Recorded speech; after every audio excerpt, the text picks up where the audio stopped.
Could you kind of recognize this instantly as being bowel? You can see mucosa, you can see smooth muscle, you could see perhaps serosa or adventitia surrounding that. And even though this is cut kind of funny, maybe it was bended over and it looks artifactually like the mucosa is too thick.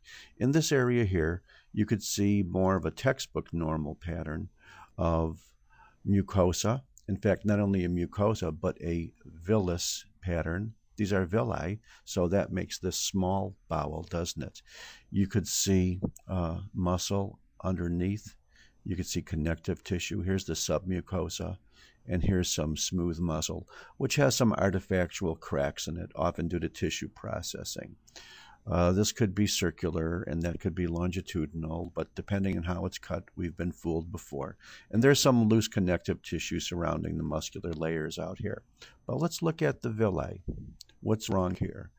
Well, we can see they still basically look like villi. You can see occasional goblet type cells. You can see absorptive cells.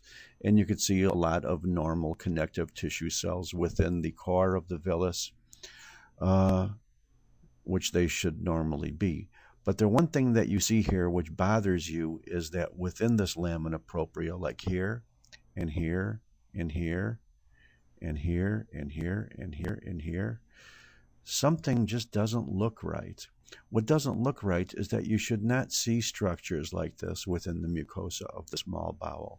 Furthermore, it doesn't look like anything we've ever seen. And therefore, whenever you see some type of tissue or stainable substance that doesn't look like anything you've ever seen, maybe it's something that shouldn't be there. These are worms. Here is a worm that is cut on cross-section. And if you want to see something even more interesting, here's the worm that is cut more longitudinally. These are larvae of the worm Strongyloides. And Strongyloides stercoralis is the most common type of roundworm affecting the bowel. And as you could see, it could more than be in the bowel. It could actually invade into the lamina propria of the mucosa of the small bowel.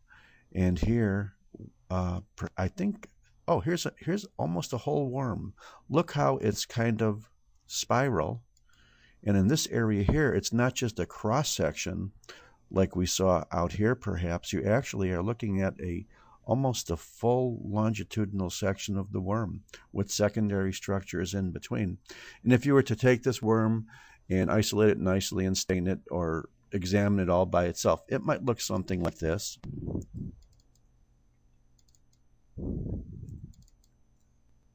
Because there is a Strongyloides worm with more detail on the inside and this little cuticle around it and a little point on the tail.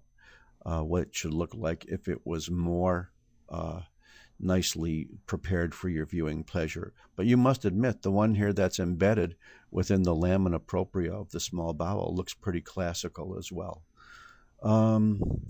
You may not see this ever in your life, but if you do, I bet you'll recognize it instantly, because nothing else looks like a worm within the small bowel than a worm in the small bowel. And the most common type of worm in the small bowel worldwide would be Strongyloides stercoralis. Thank you very much.